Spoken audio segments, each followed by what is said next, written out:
इसमें हम लोगों को क्या दिया है, एक बैलेंस शीट दिया है हम लोगों को, share capital, PL, creditors, sundry asset, investment, और नीचे बोल रहा है H limited acquired shares of S limited. H limited ने एस लिमिटेड के शेयर्स को एक्वायर किया है और कैलकुलेट करने बोल रहा है कॉस्ट ऑफ कंट्रोल। तो हम लोग कॉस्ट ऑफ कंट्रोल कैसे कैलकुलेट करेंगे? अब हम लोग को इसमें बोल रहा है कि दोनों का हम लोग शेयर निकालेंगे, किसका कितना हिस्सा है बिजनेस में।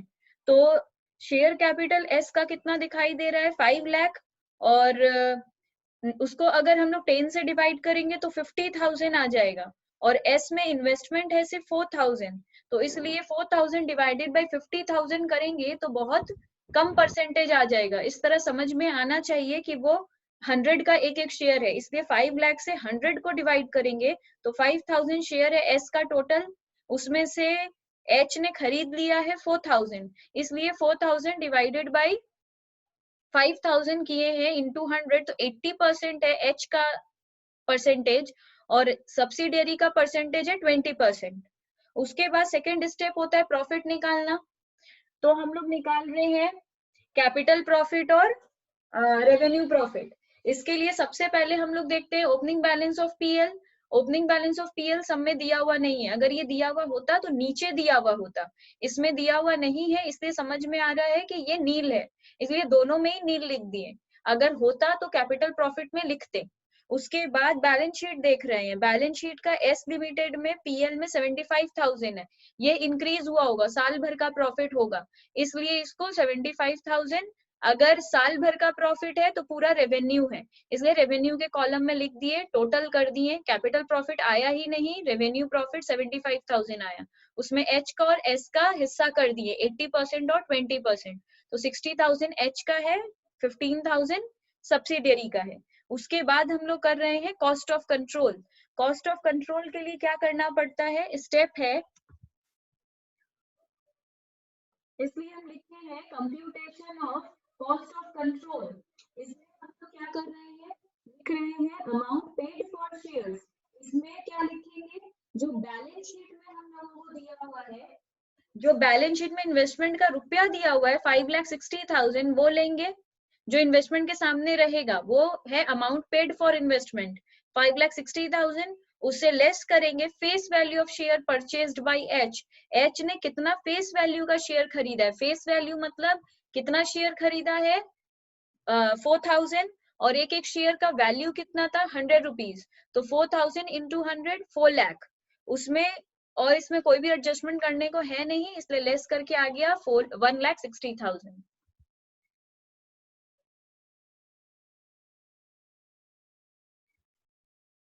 देखो ये वाला sum, following is the balance sheet of X limited and Y limited as on 31 December 2014। हम लोगों को इसमें एक बैलेंस शीट दिया है एक्स लिमिटेड और वाई लिमिटेड का, और नीचे बोल रहा है, नीचे कुछ इंफॉर्मेशन है वो पढ़ेंगे, उसके पहले देखो हम लोग को निकाल लेना होता है एच लिमिटेड का हिस्सा कितना है बिजनेस में और वाई लिमिटेड का कितना है। तो क्लियरली दिया है, इन्वेस्टमेंट देखो एसेट साइड में 6,000 शेयर्स खरीदा है एक्स लिमिटेड, तो 6,000 शेयर खरीदा है, और वाई का शेयर पहले से है कितना 1 लाख रुपीज का, 1 लाख डिवाइडेड बाई 10 करेंगे तो 10,000 आ जाएगा, इसलिए एच लिमिटेड में लिखे हैं 6,000 डिवाइडेड बाई 10,000 इंटू 100 मतलब 60%, तो अगर 60% एच का है तो एस का होगा 40%, ठीक है, हम लोग का ये आ गया। इसके बाद अगर देखेंगे वो कब किया है, टाइम रेशियो निकालना होगा, इसके लिए देखना होगा वो कौन से डेट पे एक्विजिशन किया है। तो नीचे देखो पहला लाइन दिया है, X limited acquired the shares in Y limited on 1 July 2014। हम वो शेयर खरीदा है 1 जुलाई 2014 को, और ये बैलेंस शीट कब का है 31 दिसंबर 2014, तो साल शुरू कब होता होगा 1 जनवरी 2014, तो प्री एक्विजिशन प्रॉफिट कितना है 1 जनवरी 2014 से 1 जुलाई 2014 तक, मतलब साल जब शुरू हुआ वहां से वो कब एक्वायर किया वहां तक, हम लोग का 6 मंथ्स होता है, तो पोस्ट एक्विजिशन पीरियड क्या होगा 1 जुलाई 2014 से 31 दिसंबर 2014, जो अगेन 6 मंथ्स है। तो टाइम रेशियो क्या है 6:6 मतलब 1:1। ये काम कर लेने के बाद करेंगे कंप्यूटेशन ऑफ प्रॉफिट, जिसमें कॉलम बनाते हैं particulars, capital profit, revenue profit. इसमें सबसे पहले लिखा जाता है opening balance of general reserve अगर है तो। नीचे देखो लिखा है Y limited had 20,000 in general reserve. Had मतलब था, पहले से जनरल रिजर्व में था, इसलिए लिखे हैं opening balance of general, opening balance in general reserve. Opening balance हमेशा सब चीज का कहा जाता है कैपिटल प्रॉफिट में, इसलिए इस 20,000 को हम कैपिटल प्रॉफिट में डाल दिए, रेवेन्यू प्रॉफिट में कुछ नहीं गया। फिर इंक्रीज कब आता है, बैलेंस शीट को देखना पड़ता है।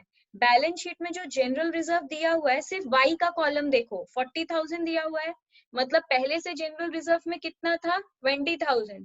अब एंड में डेट में कितना दिखा रहा है लास्ट डेट पे 40,000। तो हम लोगों का इस साल इंक्रीज कितना हुआ 20,000। तो हम इसको लिख दिए हैं increase in general reserve 40,000 minus 20,000 equal to 20,000। ठीक है, पर ये पूरा 20,000 रेवेन्यू में नहीं जाएगा, क्यों? क्योंकि यहाँ पे टाइम रेशियो है। अगर टाइम रेशियो है तो टाइम रेशियो के हिसाब से वो कैपिटल प्रॉफिट और रेवेन्यू प्रॉफिट में बट जाएगा। तो टाइम रेशियो कितना है 1:1, तो ये 20,000 1:1 में बट जाएगा। इसलिए 20,000 का हाफ डाले हैं कैपिटल प्रॉफिट में, 20,000 का हाफ डाले हैं रेवेन्यू प्रॉफिट में। इसके बाद नीचे फिर दिया है ओपनिंग बैलेंस इन पीएल। तो ओपनिंग बैलेंस इन पीएल लिखकर पीएल का भी ओपनिंग बैलेंस कहाँ जाएगा कैपिटल प्रॉफिट में, इसलिए पूरा 30,000 को डाल दिए हैं कैपिटल प्रॉफिट में। फिर ऊपर देख रहे हैं पीएल अकाउंट में 30,000 ही है, मतलब साल भर में कुछ भी इंक्रीज नहीं हुआ है, इसलिए पीएल का इंक्रीज हम नहीं किए। फिर नॉर्मली टोटल कर दिए और इसको एच को ये 60,000 को 60% और 40% में बांट दिए और इस 10,000 को भी 60% और 40% में बांट दिए। इसके बाद हम लोग माइनॉरिटी इंटरेस्ट निकाल रहे हैं। माइनॉरिटी इंटरेस्ट का फॉर्मेट है clearly face value of minority share. Minority का टोटल शेयर कितना था 10,000, उसमें से 6,000 खरीद लिया था एक्स लिमिटेड मतलब होल्डिंग कंपनी, तो माइनॉरिटी के पास खुद का शेयर कितना बचा सिर्फ 4,000, इसलिए 4,000 इंटू 10 40,000 है। उसके बाद उसका खुद का हिस्सा कैपिटल प्रॉफिट में, उस माइनॉरिटी का हिस्सा रेवेन्यू प्रॉफिट में, माइनॉरिटी का हिस्सा सब प्लस कर देंगे तो आ जाएगा पूरा माइनॉरिटी इंटरेस्ट। उसके बाद cost of control, cost of control में सबसे पहले अमाउंट पेड।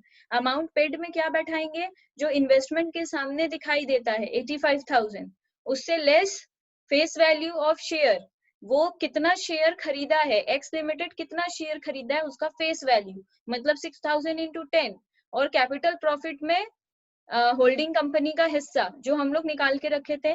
इस तरह सबको प्लस करके आ जाएगा। ये नेगेटिव आया है इसलिए कैपिटल रिजर्व बोले, पॉजिटिव आता तो गुडविल बोलते।